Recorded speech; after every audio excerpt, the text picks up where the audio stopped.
All right, you guys, welcome back to Moms Behind Moto. And we are here with one of our good friends, Hannah Morais. Welcome, Hannah. Thank you for having me. Yeah, we're so happy to finally get you on. We obviously know who you are, but let's start off with a little intro and tell us who you are and how you're connected to amateur moto and pro moto, actually. Okay. I'm Hannah Morais. I always joke that I was just raised at the motorcycle track because I was. My brother is Andrew Short. So I grew up in local Colorado moto, and that progressed to amateur moto, which then progressed to professional moto. And then in the meantime, I met my husband along the way. So my husband is Ryan Morris. He raced professional for a little bit, and he is currently working at KTM. So yeah, that is how I'm connected to moto. But more about me, I am a mom to two amazing kids, Crew and Elle. They're 11 and 13 years old, and oddly enough, they have nothing to do with moto. Which is still mind-blowing to me that I escaped that route. And then I'm also a registered nurse. So I own and operate a wellness business here in Southern California. So that is the gist of me. I mean, Crew kind of dabbled in moto for a minute, right? He did. When he was little. He did. It's funny because when we had Crew, it was like, we're not doing moto. We were in midst of a pretty serious injury when Crew was 4 months, and I was just like, absolutely not. And Ryan was working at it started at Star. So Crew was about 18 months, and we would have Cooper Webb and Jeremy Martin. They would stay with us, and then he'd see him on TV. And so of course he became like absolutely obsessed, and he had the little toy motorcycles. And so eventually we did get him a bike. We got him like a PW for his like 5th birthday or something. And then all of his little friends would just ride together, the Sleaters, the Madisons. We would just like do little ride days. And then we wanted to have him do the KTM, like the Junior Supercross Challenge, literally just for fun. So we actually started racing because we didn't want him to go in blind to that, like never been on a starting line before. So we did a couple of races before that, and he loved it. We did race for a little bit, but he just fell out of love with it. So yeah, he loves football, and that's what we're going to do. So I love that. He's super competitive in football, and he's actually pretty badass. Oh, I forget. You came to one of yes, games. We got one weekend we were down there, and we got to, it worked out timing wise that we got to go and watch, and Elle is a cheerleader. So when we got to watch her cheer and watch him play, and he's a natural.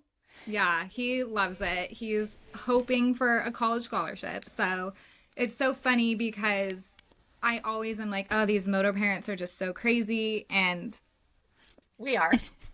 I'm just as crazy. So it just doesn't matter what it is. You want your kid to be competitive. You want them to succeed. You'll do anything it takes. And it doesn't matter what sport it's in. Yeah. It's just we're all the same. Yeah. Well, that makes me feel better. Well, it does, honestly. And it teaches them other lessons in life too, right? 100%. Well, and Crew's on a team sport, which I think is different than moto because that is very individual. Although I have learned through the years, like how important a good team behind you in moto is.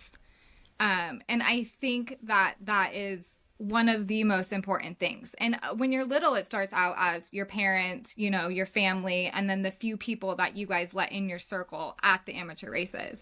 But then as you get older and more into the professional ranks, the team around you really makes a difference. And that's something that I didn't understand until we were on the other side of it. And Ryan was working in that team environment. Yeah. So. Yeah. Well, that's kind of like what Sarah, Kitchen, you said you'd listen to that episode. And that's kind of like she touched on that without getting too into it and like divulging too much. But that's kind of what I took away from her message also, was that right now, Cowie is what's the great fit for Levi and their family and the way that their team, like inner team works. Right. And I did listen to Sarah's podcast yesterday, actually. And and we have been at those same teams before, the teams that she's been at, both racing and post racing. So like on the management side, although Ryan hasn't worked like on post management with Pro Circuit, but you know, we're good friends with Mitch, and it's just all so connected, and it's all so important. Just the people that you have around you is just so important. I think we've noticed that even at an amateur level, and mainly just because of like the mental side of the sport, when you have, whether it's a team as in a brand, or just whether it's parents, friends, coach, trainer, whoever, just having that team is important, knowing like, okay, this person believes in me. And obviously having a little one, that's important.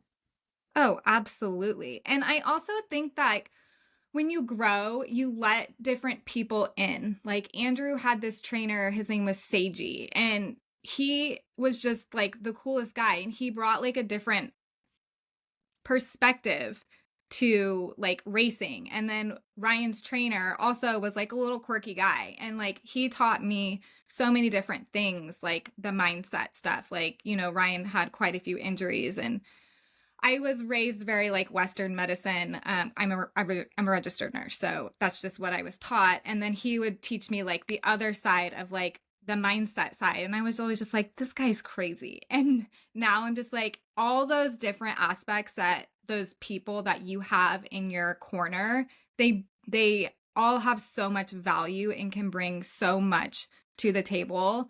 And yeah, I mean, the belief in your kid or just your program in general is life-changing. So you have to have those people behind you.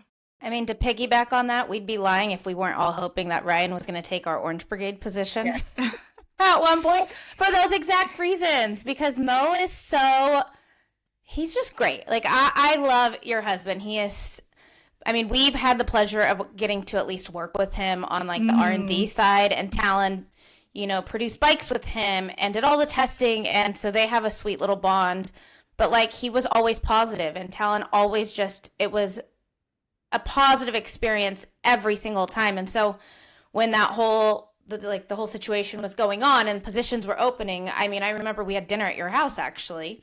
And I was like, Ryan, I think you should take the job. It got real close this year. I won't lie. Just the timing just hasn't been right. And, I mean, we're not there now, so he doesn't have to take it. It's fine. It's fine. I know. It's just the timing hasn't been right. And I just don't think it will ever happen on the amateur side. As much as he loves to work with the kids, and there's just so many other aspects that come with that side that I don't think he'd be back to traveling a ton. Yeah, a little bit. And I'm good. I'm like, I've had him home for like 3 years now. You're like, okay. Bye. Go. Well, yeah, I mean, especially he traveled so much doing management at KTM and then racing side of it. Like, he was gone for 17 rounds, you know? And then you had I don't know, he did outdoors too? Yes, management? At first, he did outdoors and management. And then it switched to just Supercross for a little bit, and then he transitioned out of race team like completely. So, so having him home has been rough. Well, and it was an adjustment to have him home too, you know, because I'm so used to like on weekend. It's such a short amount of time, you know. It's Friday to Sunday, and it was just like I was in a groove, and now I'm just like, this is weird. But now I'm like, okay. Do you need to like go somewhere? What race do you need to go to? Yeah, exactly. I'm going to just start telling him, hey, Casey needs you at a race this weekend. Can you go travel? Yeah, and he is doing some production stuff with some amateur kids right now. And they're like, we will pay you to come to Loretta's. And Ryan is just like, no, I'm good. And I'm like, yes, I'll come with you. We'll go. We'll do it. But like, you need to like get out of the house, you know? You guys you came was it last year that you came to Loretta's or 2 years ago? Yeah. And then we've had Crew a couple years. Crew came a couple years, yep. Which Talon was in heaven, but... Oh, Crew was in heaven. I mean, I know. He still talks about it. He ran amok with him and Talon. Oh. Half the time Ryan would call us and be like, do you know where they're at? And we're like, no, sorry. I know. We're at the ranch. They're somewhere. Well, and Okay. it's like that at every race he goes to. Like, people will be like, I saw Crew, and I'm like, cool. I didn't. Yeah. No clue. I'm like, we know enough people. Like, it's all Yes. Yes. Everyone takes care of him. He ends up in Yeah. somebody's motorhome being good. fed. He did. Okay, let's bring it back a little bit. Now, you talked about, obviously, Andrew is your brother, and he was racing since young. Now, how old were you when you met Ryan? We have like we both have a different version of this. So I remember meeting Ryan when I was 12. We were at the mini Olympics in Florida. And my dad's a dentist, so if my dad didn't work, he didn't get paid. So, my mom and my brother and I would typically drive out earlier, and then my dad would fly in. And I think maybe they got there early, and then they ended up meeting Ryan's dad at the race. And we ended up parking with them at the Mini O's one year. So I remember meeting Ryan when I was 12. He has zero recollection of this. So how old does he think you guys were? So then fast forward 3 years later. No, 2 years later. I was 14. No, I was 15. I was 15. It was Andrew's last year on amateurs, and we were at Minio's again. And we would like go to dinner, like with like families would all go to dinner and stuff. So that's when he remembers like me. I Did must you have start had a glow up between 12 and 15. Did you guys start dating at that point right away? No. Okay. So how we started dating is Andrew had like a trial at Pro Circuit. It was like supposed to be 3 races. It's just so different than how it used to be. Like now these kids are, I swear, they're signed so early. But back in the day, you still have to earn your ride. Well, not that the kids don't earn their rides now. I'm not saying that. I'm just saying it was just like a different way to get the ride. So Andrew had to win like so many races at Loretta's to get the ride. He didn't end up doing that. So Mitch put him on like a 3-race trial, West Coast. So we were at the San Diego Supercross. It was the second round back in the day. And we were just sitting in like the hospitality area of the semi out front. And Ryan just came by to say hi. And my mom said, Hannah, why don't you go walk around with Ryan? And I was like, no, Mom, but I felt obligated.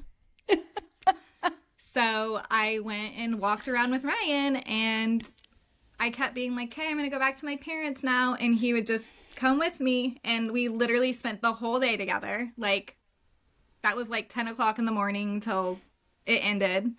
And It was love. The rest is history. the rest is history. We first met your brother, Andrew. So my husband is a dentist. And so we always say the same thing. Like when we're traveling, I'm usually the one going and Eric flies in because, like you said, if he's not working, he's not making money. So it's funny because when we met him, Andrew was talking about his dad and he was like giving Eric some pointers. And I was like, ooh, Andrew, does any of this bring back like weird memories as a kid? Like, was your dad crazy like Eric? And so we kind of like joked about it of having like a lot of similarities. So it was pretty funny. I've got to say though, you and your brother are, in my opinion, polar opposites. Yes. Polar opposites. Okay, I was like, I want to make sure. I don't know if you were on the same page, but you guys are Polar complete. I mean, and I say this in the kindest way. Like, he is so bubbly. You're not. Is he? I mean, I think No, I'm so. kidding. Yes, he is. He's an amazing human. Yeah. He's Mr. Yeah, he Personality, where you're like, stand back, you kind of take it all in. You don't step on your toes because, God forbid, Hannah Morais will. Yeah, I am. I'm reserved, but like I'm also. I just say it how it is, and Andrew thinks before he talks, and I don't. Andrew is a lot like my mom, and I'm a lot like my dad. So it's just the way it is. So yeah. I love that though. I love real people. My husband's a lot like you, and sometimes I'm like, Eric, bring it back. Like literally bring it back, shut your mouth. And he's like, nope, this is how it is. And I'm like, okay. Hopefully it doesn't get us in trouble. Yeah, Ryan tends to like, Hannah, stop. Hannah, especially at the football field. Yeah, I would say I'm like you, Hannah, and like Eric and Casey's like, shut up. Yeah. And I'm like, Like, no, I know. they're gonna hear me. They're gonna hear what I Same. have to say. Same. And if they piss me off, watch out. Exactly. Oh man. Okay. So with Ryan Racing Pro comes the fame, right? I have to Sure. ask. Oh, I think Ryan was famous. Ryan is well known in the industry. I'm sorry. You say Mo, and you don't have to say Ryan Morris. You can say Mo, and people are like, Yeah. "Oh yes." Yeah. Like I would consider him famous in the industry. Did you have to Okay. ever?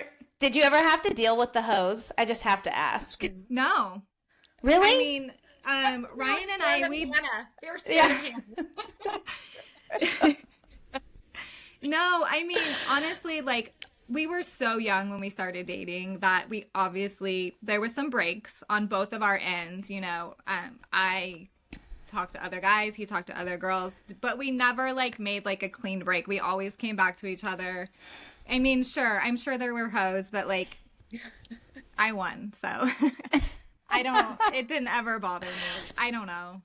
Yeah, Yeah. it wasn't like in my face or anything, so yeah. Well, Yeah. I think it's a lot different now too. Yeah. Well, there's I the mean, social media The aspect social where media people, is the sliding into the DMs and Yes.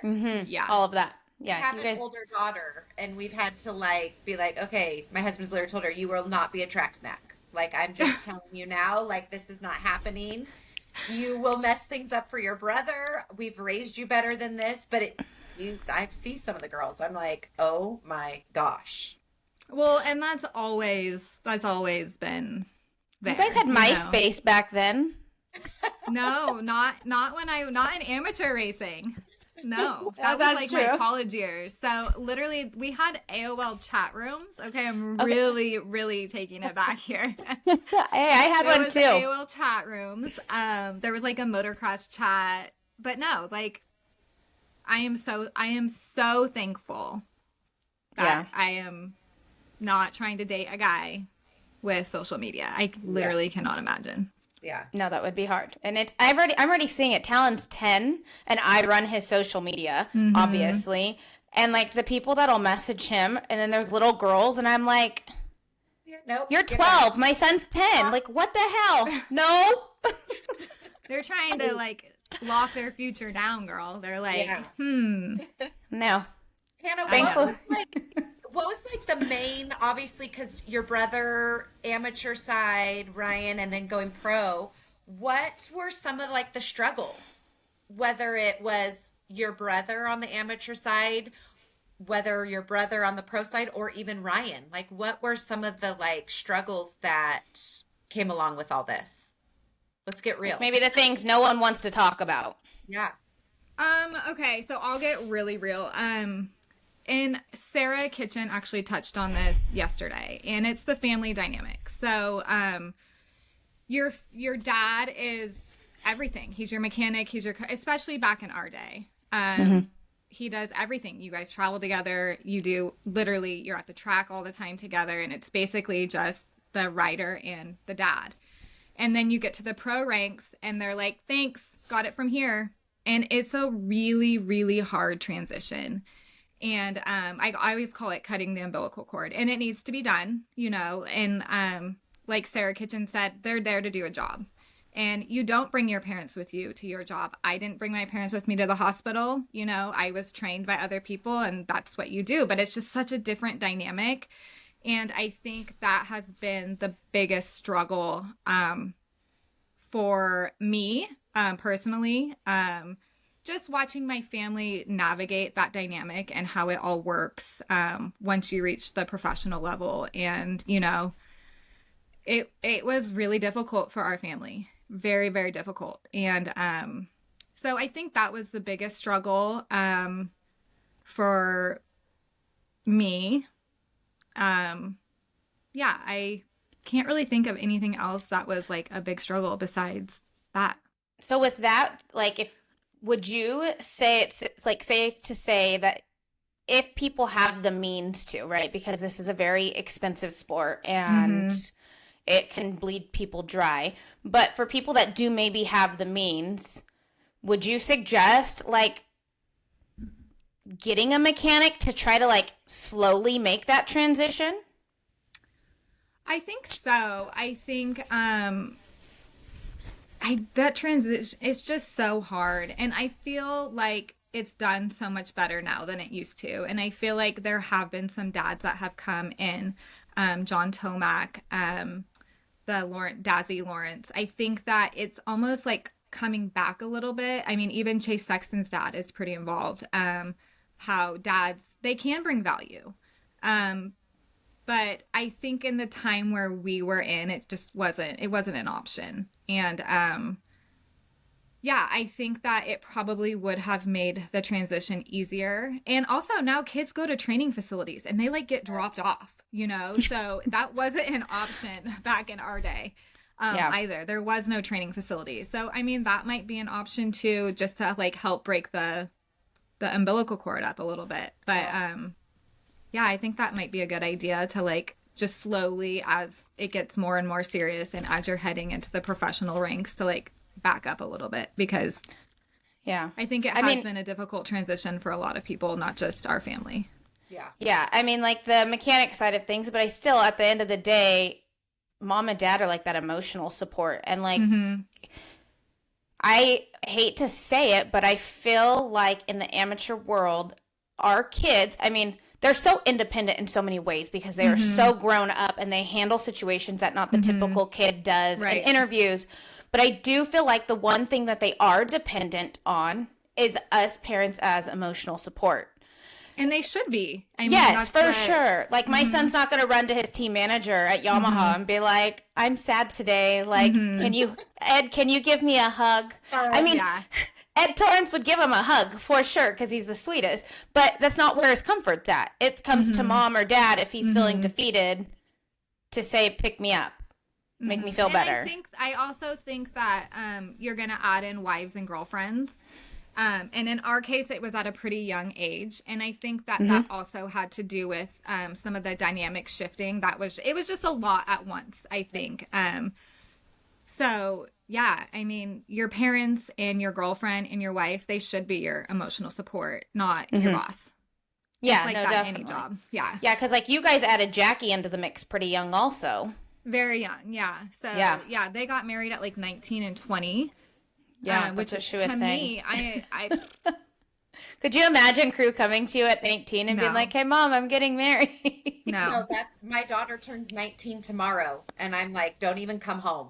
Like, don't even come home if you're gonna tell me you're getting married. Like, no way." I mean, Jackie said the same thing though. She was talking about Emma, and she's like, if she came to me, I'd be like, "Oh hell no, like, absolutely not."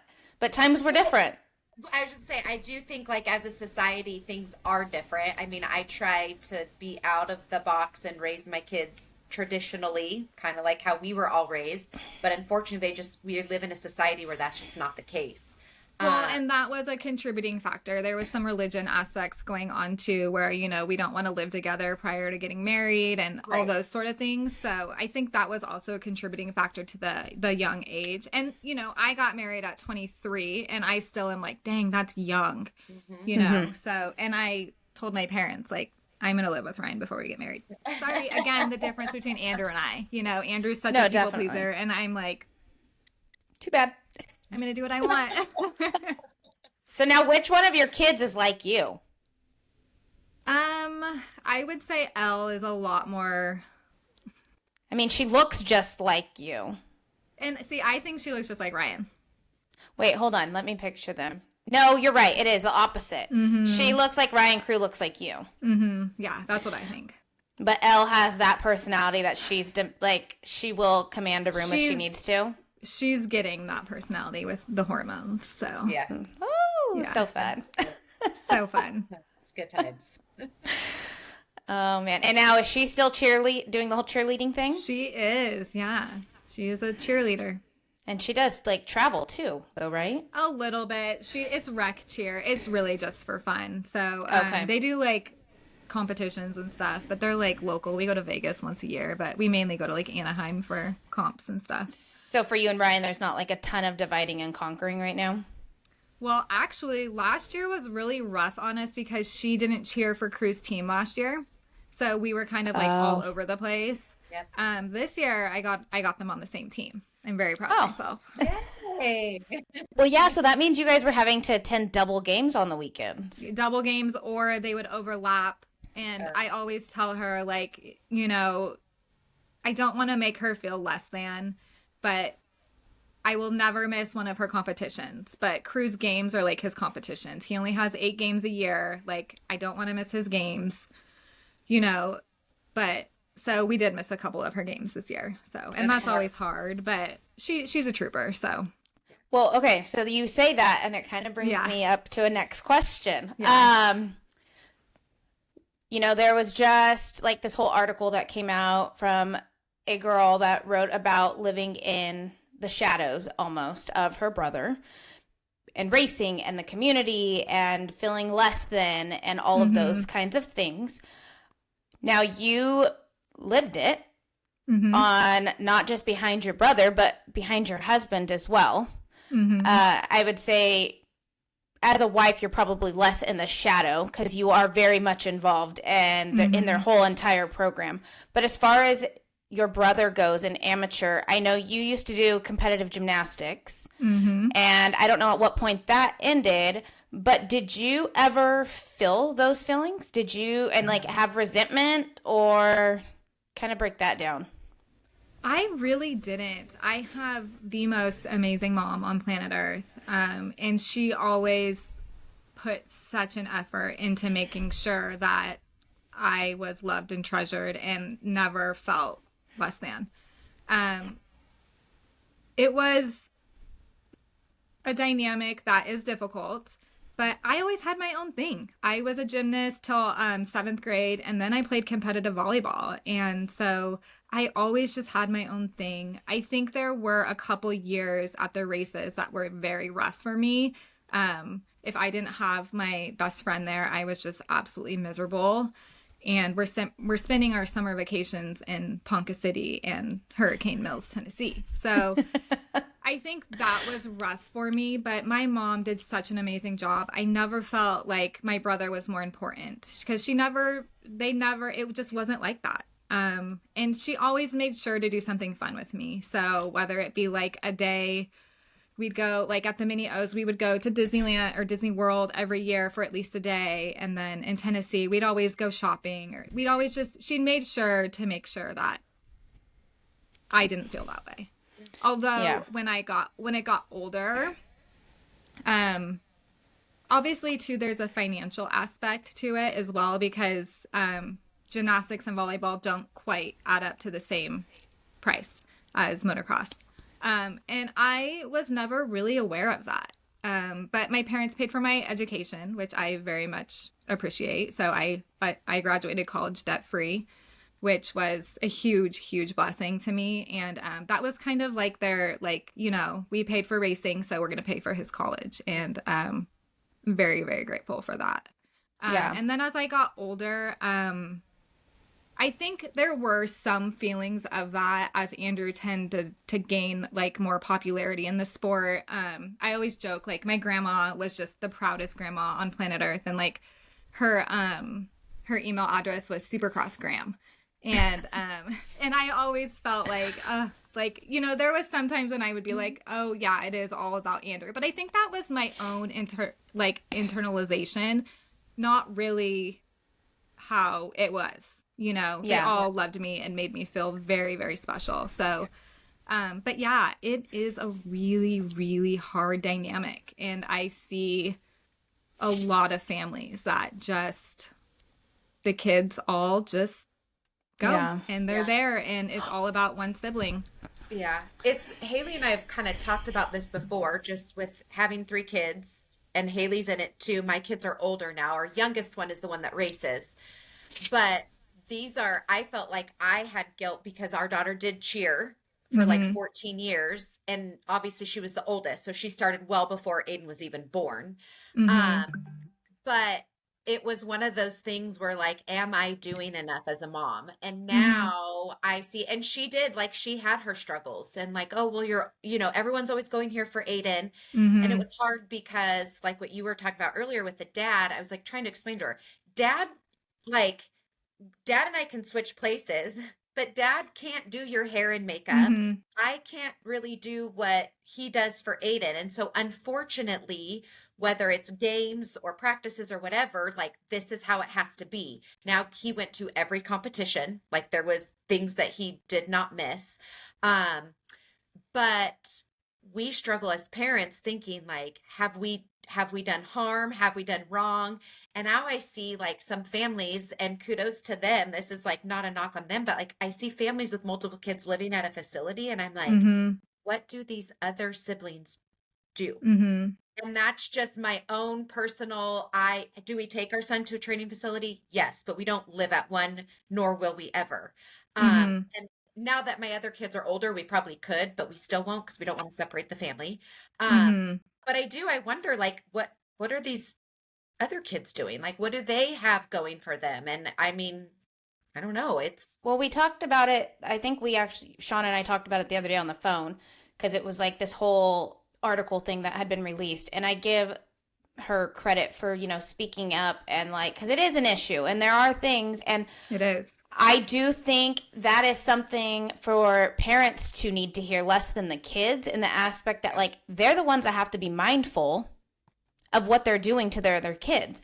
I divide and conquer a lot right now with Miller, but I am making sure as her mom that she feels equal to Talon and that her successes and her winning and her efforts are just as important than riding dirt bikes. And so I truly see that from you. And it's very reminiscent of my mom. Very much so. And like, as much as it sucks, it's just as important. And it sucks like not being like kind of like I was kind of gonna say with you and crew, like it kind of sucks not being at Moto because it's so dangerous. So God forbid anything was to happen, like mom's not there. Same for you with football. Football's a dangerous sport. It's a lot of head, it's a lot of hitting, and same thing. So for you, like to not be there, God forbid something was to happen, like as bad as it sounds, I'd rather, I want to be there in case something happens with Talon, but Miller needs me. Miller needs me. And that is when you have to look at your spouse and be like, you are more than capable. You gotta put the trust in Casey, and here's the insurance card, call me, I'll talk to the nurse, Yes. Yeah, I mean, but yeah, I totally get that aspect too. And I think another thing that was, just to like touch more on kind of what you said, Shauna, is that and I think maybe this is a struggle that I also should have touched on earlier, is that I was always with my mom. I came out of the womb like that. Like my mom is just my best friend. I always just wanted my mom. And my brother was always with my dad. We were just very separated. And I just don't feel like that's an ideal way for kids to grow up, and I think that still to this day, it rings true. I'm not super close with my dad. I've never been super close with my dad. I'm just so much more closer with my mom. And did my childhood attribute to that? I think so. And I think that the motocross just intensified it. But again, also like to no fault of either of them. It was just, that's how I feel. And I'm not sure if that will ever change, It was circumstantial, like given, I would agree. I mean, I touched on it actually, I think with Sarah on our last episode, that I'm seeing it with Miller already. Miller was such a daddy's girl, like as a baby. And now she wants nothing to do with him. And I don't know if it's resentment or if it's just the age. I'm not sure. And the way society is now, like they're growing up faster. They, and she's in the dance world. So there's all this, but I don't know if it's the resentment. Like she asks him not to show up to dance stuff. I had very similar feelings. And I told Casey after getting off with Sarah the other day, I'm like, listen, she was telling us like how her husband made it a point like once a month to take their daughter out on a date night, whether it be let's go grab a scoop of ice cream and talk for 15 minutes or if it was some luxury like thing they did. but it was time, and they still to this day do it. And I think that is so incredible and so special. And I told Casey, I'm like, you better step it up. And I said, I don't want her growing up being like, I don't want you around because you weren't present. Like, I don't want you to show up all of a sudden. It's a hard dynamic. And I think to touch on Miller, I was so used to not having my dad at gymnastics competitions that when he was there, I felt like added pressure almost. Or it just made the dynamic so different that I was just like, oh my gosh, like this is weird. You wanted to almost impress him.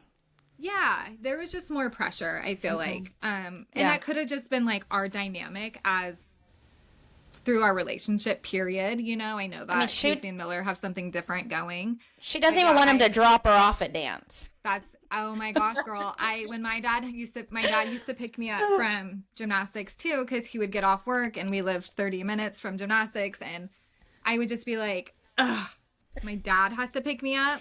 You know, I just always just preferred my mom, you know. I don't know if it's the moto van thing too that she gets really mortified that this moto van pulls up. Like, I was on the back of a street bike, so a leotard on a street bike, so. Love that. That would be a sight for sore eyes for sure. People probably passed you thinking like, what the hell is going on? Well, and there's no helmet law in Colorado.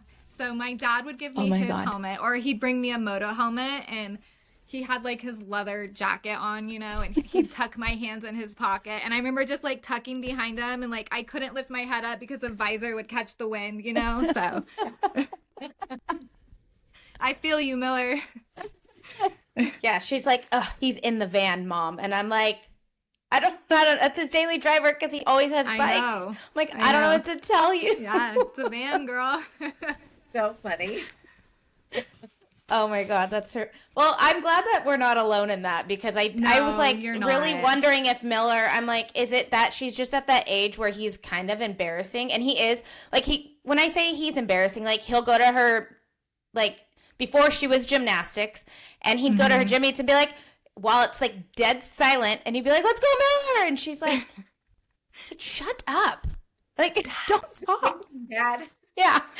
And he, in his mind, thinking I'm being supportive. Supportive, yeah. But in her mind, she's like, shut up, you're like so embarrassing. Yeah. And I'm like, you're making matters worse. Now she's really nervous. Yeah, that would have embarrassed me too. I would have done the same thing. Like, no. Oh my gosh. Well, I would just really encourage like Casey to just try to spend more time with her, you know, because my parents, there was just no time, you know, and I'm sure it's the same with all of you guys, you know. Dad's a mechanic. I mean, I have vivid memories of my dad staying up till all hours of the morning working on the bike in the freezing cold garage, you know, or down in the basement, or it's just so much, like it's a lot. Yeah, no, and that's the stage we're definitely in right now. But like the other night he tried to go and sit on her bed, and she's like, ew, get off my bed. And he was like, what? I'm just trying to talk to you. She goes, yeah, well, you're dirty. Get off my bed. She's not wrong. He walked out. He goes, she is so mean. I quit. I know. Well, and it's probably part of the how old is Miller? She's 8. Yeah. I mean, it's probably part of the age too, because Elle is super mean too. Ryan and I, like, we all are like tiptoeing around her. We're like, oh, sorry. Like, at what point did the hormones start for her? Is it just starting? Yeah, it's pretty much just starting. She's 11, so yeah, we're thick there. Of it. That, like the emotional, like at the drop of a hat. Ready. Miller's so emotional already, and I'm like, girl, when it's that time, me and you are gonna go rounds. Well, it's wild because you like sync up. It's really crazy. Ugh. Ryan's always like, I need to leave. I'm like, probably smart. You're like, I've been encouraging you. I've told you you're home too much. Yeah. Did he just do that one race at Glen Helen? Yeah, the 2-stroke national. How'd he do? He won the 30 pro class. All right. And then I think he got second in the other class. I just don't know what the other class was. Okay. I know what I wanted to ask you about, and you kind of brought it up at the beginning. He had a very scary crash. when he was pro. And I'm pretty sure, correct me if I'm wrong, but that's what he went into retirement after, correct? It is, yeah. Okay. Let's talk about it. I remember it happening, and Casey and I were like so scared. It was a very, very scary crash. I almost had flashbacks from the other day when Cole got hit. Same. And the way his body moved, I was like, instantly my mind went to Ryan and his crash. They were very different crashes, but I don't know why, but it PTSD'd me, and it wasn't even my husband. But let's break it down, because a lot of our listeners are green amateur parents that are just getting into this, and I don't know how many of them have raised their kids watching Supercross, or if they watch Supercross. So let's talk about it, and go ahead and tell us. So the crash happened, it was at Dodger Stadium, 2012. I had a 4-month-old. I think that was really the kicker to the whole thing, is I had Crew and my baby Bjorn. It happened on the first lap, so they all took off, and then immediately there was a red flag. I don't even think they made it a full lap. And, you sit there and you can't really see. I'm in rider seating, and their rider seating for the new people it's a section that Supercross reserves off for the people with credentials, and it's always typically not in a good spot. So it's not the best view, obviously, because they're trying to make money. So I was trying to see, and everyone's coming back. My brother came back. Ryan did not come back. I didn't see the crash, when it actually happened, but I noticed that Ryan wasn't back. So I had Crew, and so many blessings. God literally blessed us through this whole thing. My mom was there that weekend. It brings me to tears, because I don't know what I would do if my mom wasn't there. Remember how we were talking about your parents are your emotional support. So I had Crew in the Bjorn. My mom was sitting on one side, Jackie was sitting on the other, and it was okay, he's not back, let's go down there. So we go down there, and it is you could hear a pin drop, and I think maybe it was just me that could hear a pin drop, but I felt like it was the whole stadium, because it was just that serious. It took forever for them to come back up. So what had happened is Trey Kennard got a what are those? I call them hay bales, but they're not hay bales. They're the tough blocks. Yes. At the time, they weren't zippered on, so they were just kind of placed over. So Trey hit one, and it got stuck in his wheel, so he couldn't jump the triple. The triple was pretty quickly after the start, so Ryan ended up landing straight on Trey's back, which subsequently broke Trey's back. So they were bringing, so at the races they have, I call it the Asterix Mobile Medical Unit, but I think it's called Alpine Stars now. They were bringing stuff down, and I actually worked with a lot of those doctors at the hospital I worked at the time, and they would say nothing to me. And I was just beside myself that I couldn't get out there and see my husband. And the poor security guard, people, his rider seating was actually right, you could see the tunnel essentially, where the riders go in, and people still come up to me and say I was watching you that night, and just how frantic I was, Crew here, and I'm just what is going on? Can somebody just tell me if my husband's alive? That's all I kept saying. Is he alive? Is he alive? Because nobody would say anything. And what actually happened is he broke his jaw, so his jaw was coming through his chin, and he was bleeding so much that they had to go get the suction from the medical unit, and they brought it down to suction him. So they eventually brought him up to the ambulance bay, and it was literally just my worst nightmare coming true. He was so unconscious. There was just nothing there. His jaw was coming through the front of his mouth, and I was just holding my baby, this is going to be my life. What just happened? My life is forever changed. And it was.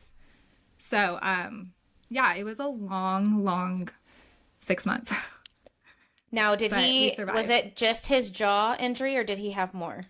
I think the hardest thing for us was the head. Yeah. I had never dealt with a concussion in that way before. And what's crazy is that his scans came back clean, which to this day, I'm like, there is no way those scans were clean. We were at the county hospital, so it wasn't like the best. But the head injury itself was like nothing Hard. I've ever experienced. Like I was married to somebody completely different for a long time. Now you're like in the means that like almost what do they call it after like that they've all now have started to like really look like into the CTE. The CTE. Yes, like almost equivalent. Like, would you compare it to that? No, I don't think so. What they called it is post-concussion syndrome. So Okay. he would like What what symptoms did he have? he was literally like off his rocker. Like I can't even describe, like he was like a child. And he had his mouth wired shut. Poor guy. I feel so bad for him. And he would just like couldn't get over the fact, like he's like almost like claustrophobic, you know, and he was just like he was so agitated. He wasn't sleeping. He also broke some of like the spinous processes like on his neck. So we had like the C collar on, and it was just like overstimulating him. Like one night I woke up at like 2 a.m. This is so funny. I woke up at 2 a.m. and he was in our bathtub, C collar off, shaving his legs. And I'm like, what are you, like, he would not sleep for days on end. It was Rough. like something I've never experienced. He was just like not there. He would call people over and over, repeat the same thing over and like not like what happened, but like just repeat like stories over and I would just be like, yeah. And how long did that last? Yeah. Yeah. A long time. So he lost a full month of memory, which is such a blessing because for the like he remembers going to Dodger Stadium that day. He doesn't remember any racing. He doesn't remember being on the starting line. And then he like wakes up like about a month later.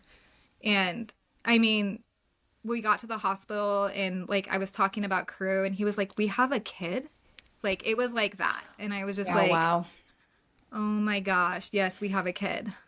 So Did it was just like your mom crazy stay stuff with like you that. for a while Yeah. to help? She did. She did. My mom was a teacher. So I think she took like 2 weeks off. And Ryan's parents were really great too. So we were at the hospital for about a week and a half before we were finally like, we gotta go. So they wanted to do one more surgery on his jaw. And I was like, no, we're going home. We'll get the jaw surgery later. Because I was driving home every night because of Crew. Crew wasn't allowed in the hospital, and I was nursing at the time. And so Ryan's parents had a motorhome there, so they left the motorhome. My mom and Crew and Ryan's parents would stay in the motorhome all day. Jackie would sleep during the day. I would go home at night with Crew, sleep somewhat with a 4-month-old, and then I would drive back up the next morning. And we just did that all over and over again. Oh my gosh. But yeah, and I think once we got through like those initial 6 weeks, it was fine. We got some really good one-on-one time, like together with Crew. Like I'll never take those days for granted. Yeah. It was nice. And then that just from then transitioned into management side at Star because Ryan was racing for Star at the time. So from there, it was just like, hey, there's a job opening. You want to come work? And Ryan was like, yeah. So Well, that's awesome. yeah. And, you know, the jaw was crazy, but the worst part for me was the head. So, Yeah. No, the head is one thing you can't ever truly, it has to like almost fix itself. it you does. can't, And I you feel can't like do a anything. lot of people ignore concussions because it's just your head. You know, especially like when we were growing up, it was like, it's just your head. Nothing's broken. Like, you're good. And it's really, really important to heal your concussions completely. Well, that's why Shauna and I have talked so much and we're so passionate about helmets. You know, we had talked about it because Talon has been with Fly since he literally came out of me. And with the new team, we had to make a move. And I was like, whoa. Like, gear's one thing, right? I mean, fine. Gear, for sure. Gear's gear. But my kid's head, where are we going? Who's going to be protecting it? And they were like, well, we're going to Bell. And I was like, okay, I can sleep at night. You Yeah. know, there's a lot out there that scares me, and having, I don't know if you've heard that I'm on this like mom forum on Facebook for moto. Bad idea. Don't get on it. You'll hate it. But there was a mom on there the other day that was like, hey, can anyone give me a cost-effective helmet? I can't spend $600. And I literally wrote on there, then your kid shouldn't be riding a dirt bike. Mm-hmm. And people were like, absolutely. Like, there is no price tag on your kid's head. And I'm like, you need to pay. Like, that's where you don't penny pinch, right? You want to penny pinch, then your kid doesn't need a mod bike. Yeah. Correct. Yeah. You just don't. And so the helmet thing, and I always say, like, when people ask me, because I don't like to bash brands because that's just not who we are. But I'm like, who do you see, like, the main top pros? What brands do you see them wearing? And, like, just take that in and run with that. Totally. Because they put them in the best of the best because they know how serious and how dangerous it is. Well, and it's the same for football. I mean, we don't have to buy Crew a helmet. The league provides it, but over my dead body. So, I mean, we spent a pretty penny. I think Crew's helmet was like $800 or $900, like worth it. Yep. Worth it to me.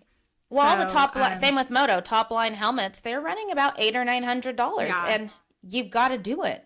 Yeah, totally. I'm also not spending the money that you guys are spending, and I get it, but I completely agree. I am such a stickler. Like, kids come over to my house on their e-bikes, and I'm like, go home. You're not riding it without a helmet. I mean, but well, you're a nurse too, so I'm sure you've seen. Put aside the moto things that you've seen, but being a nurse and probably being, I'm sure, did you ever do a stint in the ER? No, I hate the ER. I hate it. For that reason. I hate it. Yeah. It's just, it's not, no. Yeah, so I'm sure, and I think football is scary with your head. I think there is some, like, I feel like they line up next to moto being. It does, especially in the head injury situation, if not worse. Although I have to say, for football, they've definitely changed the way that they hit. They used to hit head to head, and now it's none of that. But I mean, every once in a while, a kid will come up, like they'll lift their head when they're getting tackled. So Crew did get a concussion last year because a kid came up on him. But that technically is supposed to be a penalty in football. They really have changed like some rules and how it's all done. So Eric used to play football. So it's funny because he was a football guy, not a moto guy. He rode moto, but not like anything serious. And he always says, like, to this day, I'm so glad my kid doesn't play football. I'm glad he does moto. And I'm like, what? Where's that? So I'm curious, like, what does Ryan think? He did moto. So does he think like, oh gosh, I'm so glad my son is not doing moto? We are both so stoked that Crew is not doing moto. No offense, and no offense to any of the moms, because I love motocross. The week of Loretta's, I watch every moto. It's just on our TV. I love it. Ryan, in any amateur race, like, Ryan's glued to his phone because he cares about a lot of the kids that are racing, and so, like, as much as I say, like, I'm so glad, I just, it's not what I wanted for our kid, and would I have done it? Absolutely. We would have done it, but it's just not what he chose. And we're so thankful that he's not in moto, but, and I just think that's funny. We need to like do like a switch, cause, did your husband play in college? He did. Yeah. See, we need to like talk because.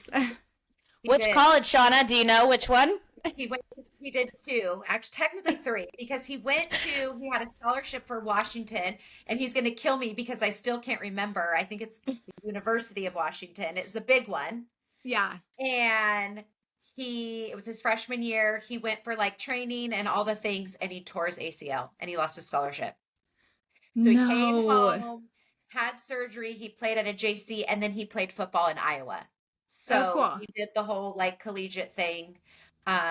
And it's funny because now he's like to the point where he's like, I can't even stand watching football. And I'm like, is my kid going to be that way with moto? Like, is he going to get to the point like where once he's done, he's like, I don't even want to watch this. I want nothing to do with it. No. Have you met my brother? Have you met him?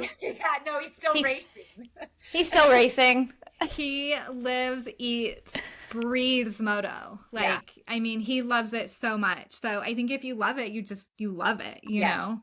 Yeah. So no, I love that you guys watch kids. all of amateur moto though. We do. You always text me, Loretta's. I always will get texts from you, like tell Talon good job. We watched, or you'll send me a picture of your screen, and I mean, it's not silly, but like Talon gets so hyped. He's like, they're really watching me. I'm like, we do. Yes. Loretta's week is just on, you know, and I love then it. we watch certain motos of the Texas races. I don't know what they're called. Springading, I think. Well, and then, you know, my brother and my nephew are racing, and then Ryan has some kids that he works with that he cares about. So we'll end up watching, and Ryan's phone blows up during amateur weeks. So I'm always like, just go. Like, it would be easier for you to go than to have to listen to you about getting all these phone calls, you know? tell him to go out for amateur day at Paula. We're racing. Yes. Oh, you are? Yeah, Talon Paula's is. my favorite race. Are you going? I won't be there. I won't be there because Miller has a dance competition at Disneyland that weekend. So they're coming up with us, staying with us. They'll drive to the race Friday morning. Miller competes Friday. And so then they'll come back after, and then they'll be with us all weekend to watch Miller. Cool. Yeah. Oh, fun. But So we'll all Casey miss and you Talon then. will be there. The boys will be there. I know. Well, If you go to amateur day. I'm not, no. I'm good. I'm going to go on Saturday, though, but no, I'm not going to go. Oh, well, amateur I day. guess you'll have to have live timing on. I will. Just for Talon. Yes. Oh, my goodness. Well, thanks for sitting down with us. Yeah, anytime. That was fun. We need to get together, though, because we love seeing you guys. And Talon loves we miss seeing you crew. guys. I know. We haven't seen you guys since In a we've long stopped time. Well, when we were testing with Ryan, we'd see him all the time. I know. It's been a crazy year. Damn KTM. I know. Sorry. I feel you. I know. Well, okay, since we have you, how do you feel about all that? I know you probably can't say too much. Ryan is on the inside of it. Like, are people on pins and needles? Are people stressed? I don't know. I feel like we're on the other end of it, but I'm not sure. Because Ryan's really not like that in the know of it, you know? Yeah, I could imagine that one. Yeah. He's not like the president or anything. So, like, I feel like nobody really knows. But I feel like we're on the other side of it. And I hope that it's onwards and upwards is what I'm hoping for. So, Yeah, because decisions should be made here soon, right? I think they've already been made. Well, are we talking about like the financial crisis of KTM? Yes. Yeah. I think like the debt was bought or something. Honestly, I don't know because all I really was, do you have a job? Yes. You have a job. Okay, we're good. Yeah. No, definitely. Because there was major cutbacks. There was. Yeah. And, you know, Ryan has always told me, to be super clear, I did not want him to go to research and development. I wanted him to stay on race team. And he was always like, well, you know, race team can get cut. It's going to be the first thing to get cut. And then this whole thing happened and they're not producing bikes. And then when you're not producing bikes, we don't really need research and development. So I'm like, it was touch and go for a minute. But I think we're on the other side. I think. But I am in no position to really say anything. Yeah. I think that is the rumor. The rumor, I think, as of literally just a few days ago, is that some rich person is coming in and buying the debt, which is kind of what everyone speculated anyways from the beginning. Yeah. I can't believe you just said that. You wanted him to stay on race team? Really? I did. Mm-hmm. Why? So he would travel. No, and actually at the time I really loved when he traveled all the time. It was really difficult for me. I had 2 little babies and he was gone all the time and it was really, really difficult. I have no family here to help me. That was really hard. And I did want him home, and it's hard on him when he misses events for the kids. Yeah. So, but our slow season is during race season, at least Supercross. So I'm always like, you know, I didn't want him to leave race team. I think I love racing so much, and it just brings me joy, and I know it brings him joy. And well, maybe yeah, you like, should have we still taken the don't miss Orange a Brigade race. job. No. Yeah, you would have been No, I'm great. not qualified. No, You would have I'm put not all qualified. you would have put all these people in their place. Yes. No, and then somebody would have said one thing about a bike, and I would have been like, "What's that?" It's okay. Hey, when we had one manager, he had a sidekick that did all the bike stuff. See? Well, I get that, but no, I am not qualified. I like to watch. You would have been great. You would have had really great camps. I know you would have delivered. I would never. Your kids would have definitely come out of that with zero anything. There would have been nothing learned. Well, I mean, never mind. I won't say anything. We're going to get in trouble. No, our time at KTM was so much fun. We Yeah. made some of our best friends, and we honestly, Talon's biggest struggle leaving to go to Yamaha was literally just Ryan Yeah. and Casey Lytle. He was just like, I want to make the change because he knew he needed a fresh start, and he knew the opportunity with Yamaha was just something like not many people get offered. Yeah. But he was like, Mom, that means I can't ride and test with Ryan and Casey. And I'm like, well, yeah, that's definitely what that means. And he's like, and he started crying. That was like the one thing. He was like, well, I hope he knows that they will always have his back. Like, oh, it doesn't matter. And I think as you guys continue to grow through the ranks, that it doesn't matter, like brand and all of that. Like, yeah. You're still going to cheer for who you're friends with. Like, I am friends with Cooper Webb's wife, and I wanted Cooper to beat Chase. I'm not going to lie. Like, I love the Webbs. And, I mean, Ryan signed Cooper to Star, like, however many years ago. So, like, I love them. And so it really just, what color motorcycle you're on in the long run, it doesn't matter. And you're always going to... And I laugh, like, at Springading when Talon won his moto. I like look down and it's Jen Aiello in her like KTM, and she's videoing Talon cheering, and I'm like, Jen, and she's like, Mama, she's like, oh my God, I know this looks so bad. She's like, but I just love my Talon. Yeah, and I think that's what's so amazing about the sport is like at the end of the day, it doesn't matter. It's the people and the relationships that you make. Yeah, no, that's always what I tell Talon. I'm like, it's the way you treat people matters, because those are relationships and people you will have. Like, if you look at the people in the industry, like, for instance, Ed Torrance with us at Yamaha, how many years has he been in the industry? Long time. Donnie Luch. I don't think I know Ed. Oh, he's like the sweetest Southern Is he? man. Little teddy bear. It's like an old teddy bear. Oh. And then, well, I mean, I just know, like Sarah said, that, like, that's who Levi started with, too. And then, you know, like, we have Donnie that's been in the industry for so long at Yamaha, and he's still there. You know, a lot of these people have just been, like, they started from the bottom, and then now they're up, and you'll eventually see them again somewhere. And, like, 100%. I always tell Talon, I'm like, just because, like, just as an example, Ryan is at KTM, who knows, baby, what, like, in 10 years he'll be at Yamaha. You just never know. Yeah, and so people bounce. Even if he is still at KTM and Talon does ride out Yamaha forever, he's still gonna love him and cheer him on. And no, I know. Be supportive. People bounce around in the industry so much, you know. It's like you go, even goggles. Like, who we started with at one goggle company is now where we had to switch goggles. He's now over there, and I'm like, see, like, all the relationships you build, they're literally so important. Why you don't? And it's lifelong. I think that's what makes motocross what it is the people. I mean, for the sure. people, there's nothing like the people at the track. Yeah. Yeah. No, the industry is cool. You never know. Like we said, they hop around, so always be kind. Be a good human. Yep. Don't burn your bridges. Well, yeah, don't. Please don't. No. Yeah.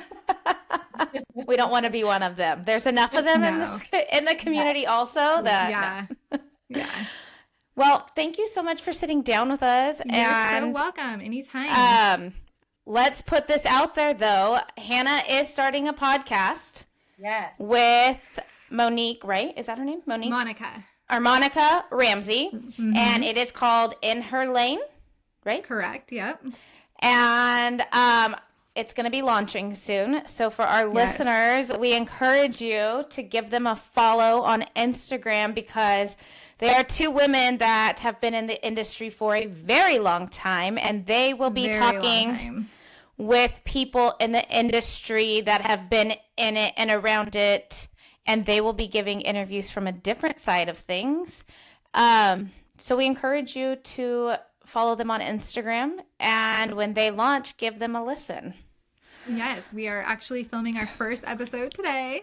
Oh, yay! Yeah, so we're excited. So hopefully it will be up on the interwebs in a week or so. So awesome. Yeah, we're excited to bring a light to kind of like how you guys are, just more of the women who are behind the riders, and even like there are incredible women who have paved so many roads for other women in the industry.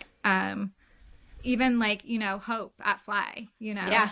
She is on our list, and there's just so many amazing people that work behind the scenes that do not get enough credit.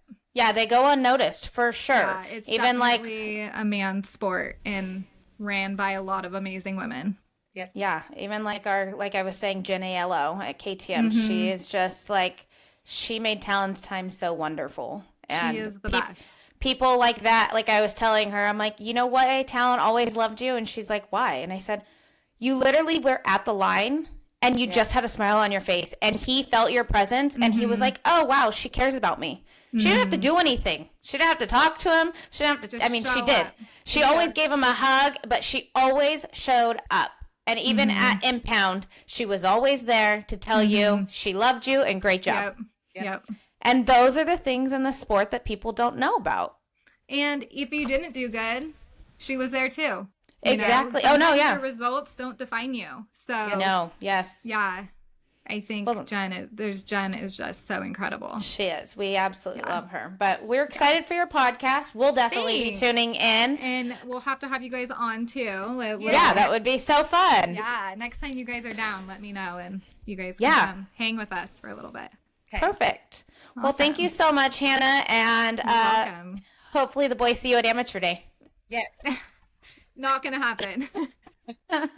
All right. Thank you. Bye, girls. Bye. Okay. Did it stop? Okay. It's stopping. Well, that's exciting. You're having your